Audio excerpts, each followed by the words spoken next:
Всем привет, меня зовут Александр Лютиков, на связи с нами Брянский, у вас на экране отец троих детей, возвращение которого к серьезным делам вы так долго ждали. Непобежденный тяжеловес Виталий Минаков готов вернуться в клетку Беллатор после почти 5-летнего отсутствия. И его менеджер Али Абделязиз обещает, что 33-летний Виталий разгонит там всех стариков. Сколько боев осталось по контракту с Беллатор? Возможен ли обмен в UFC?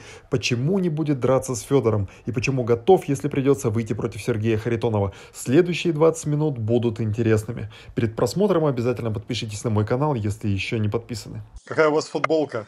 Давно вы, наверное, не надевали ее. Ну да, нашел недавно.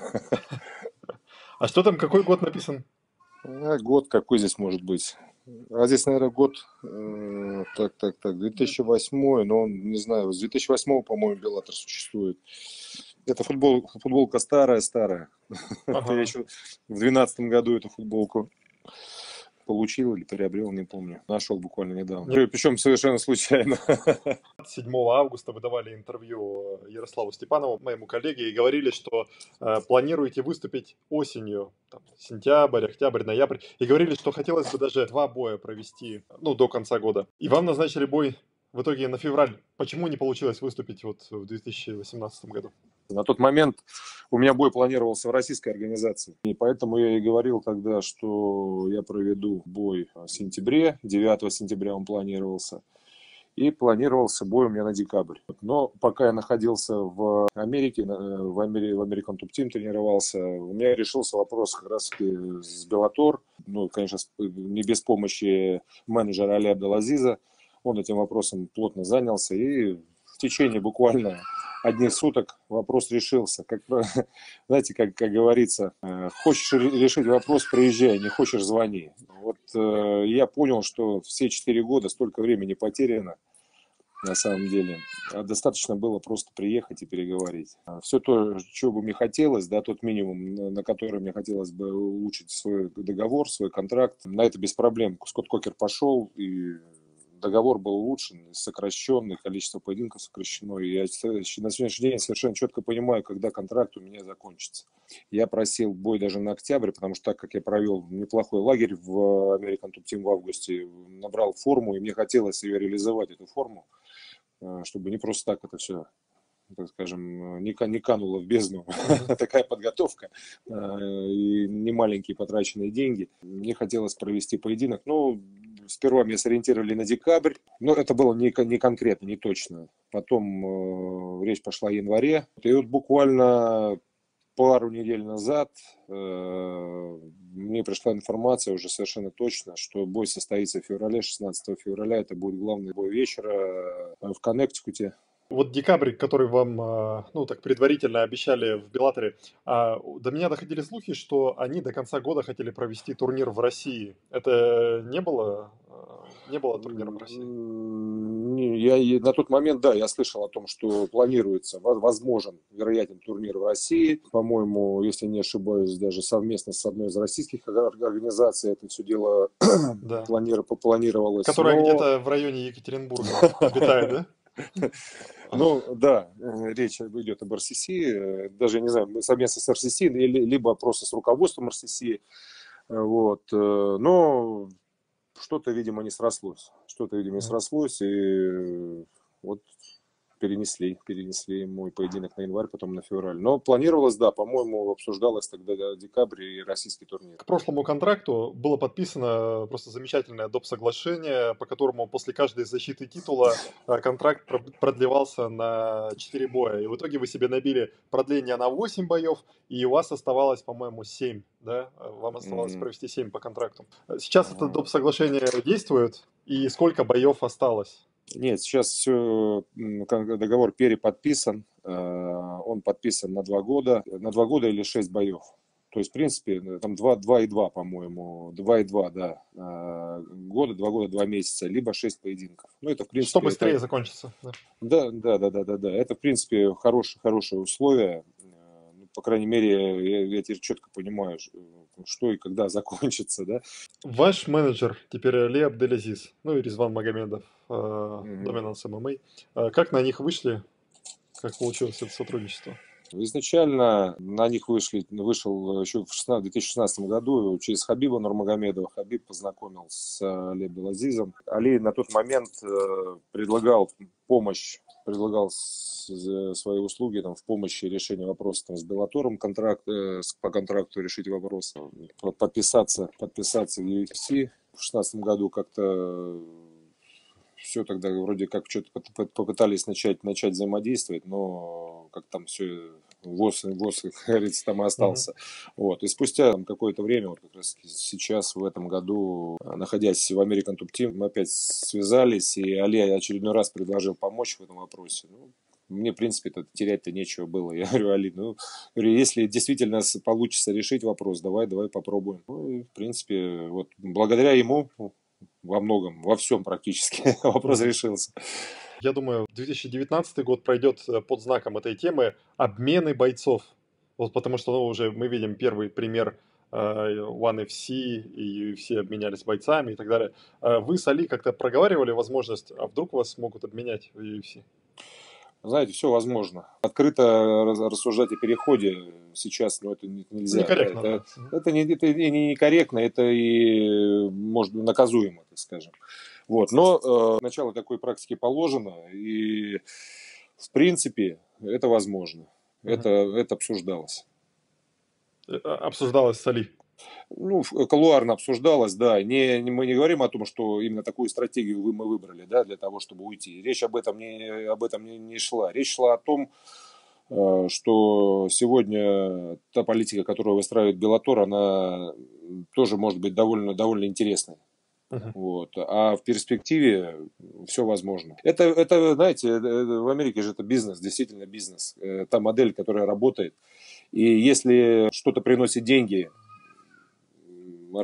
организации зарабатывают. Если мой обмен или обмен там, других бойцов приносит серьезные деньги организации, почему нет, или какие-то другие дивиденды, они, естественно, поменяют. Можете ли вы на стороне сейчас выступать вне Беллатор?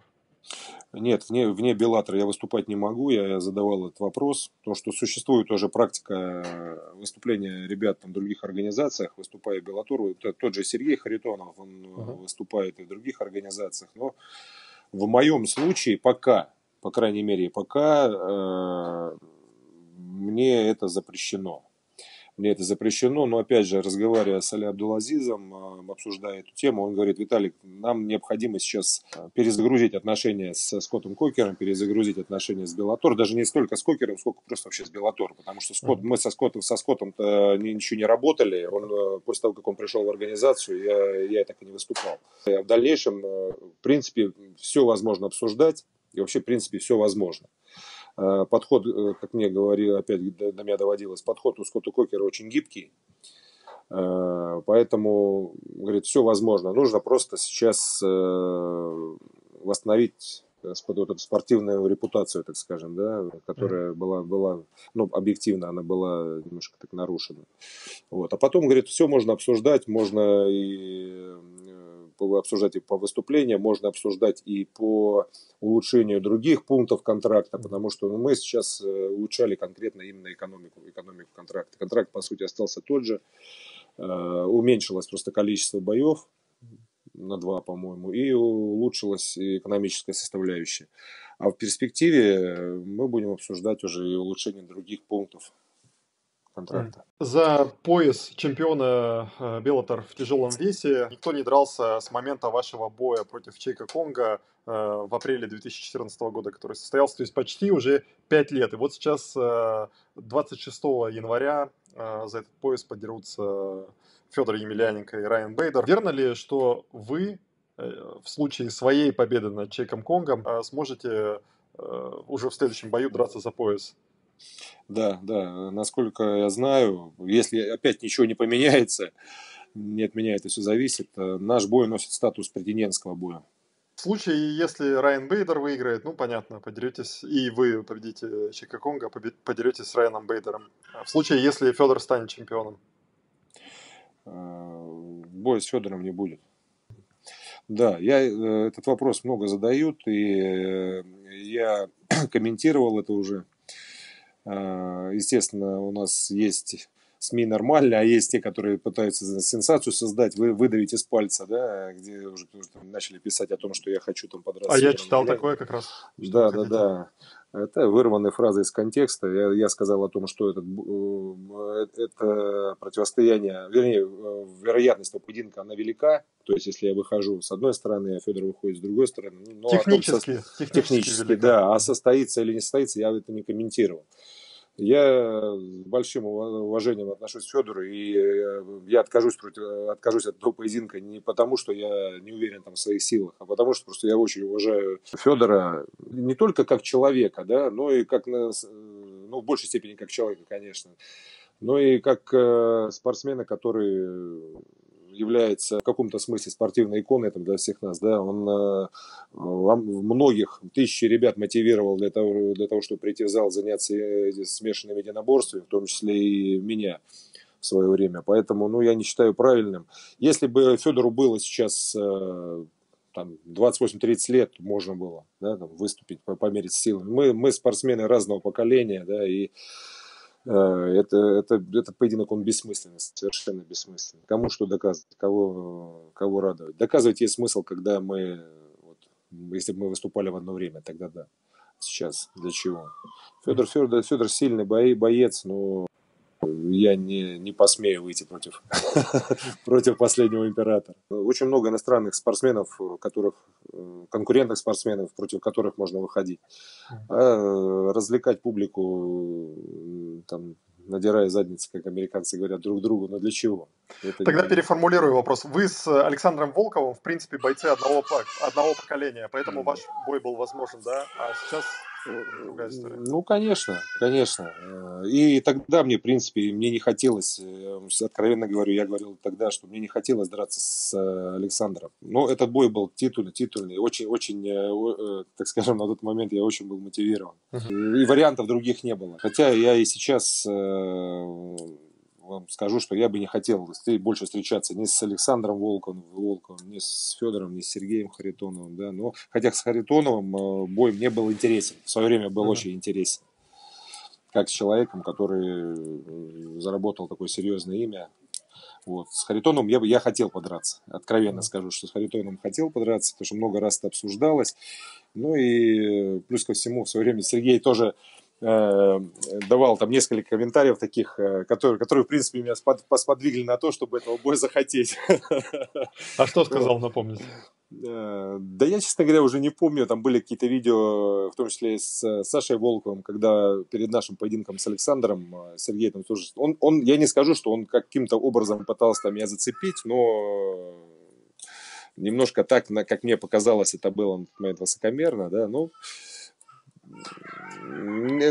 знаете, это не принципиально, на самом деле, не принципиально. Ничего не было такого, что можно назвать переходом за какую-то красную линию. Нет, все нормально. Если выигрывает Федор, становится чемпионом, ему предлагают вас, он оставляет титул становится вакантным, и вам предлагают бой с победителем пары Харитонов-Митрион за вакантный пояс. Ну, если вы намекаете на то, буду ли соглашусь я драться с Харитоновым или нет, я соглашусь.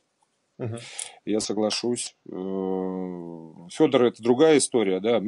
Конечно, мне бы не хотелось, как я еще раз повторюсь, с российскими бойцами драться, но в данном случае с Федором нет. С Сергеем, да. Федор это фигура, это я еще раз говорю, он такая фигура, которая, как говорится, неприкасаемая в моем понимании. Потому что он такое наследие за собой оставил. Это как бы так... Сложно представить себе выходящим против него. Да. Мне сложно сейчас сформулировать немножко так. То есть после тренировки сижу еле живой. Сейчас я в Брянске, до боя еще 2 месяца. Я 14 числа, буквально через несколько дней, вылетаю на подготовку уже туда, в Майами, в American Top Team. Там же и буду готовиться. Скорее всего, там. У меня 2 зала на выбор было.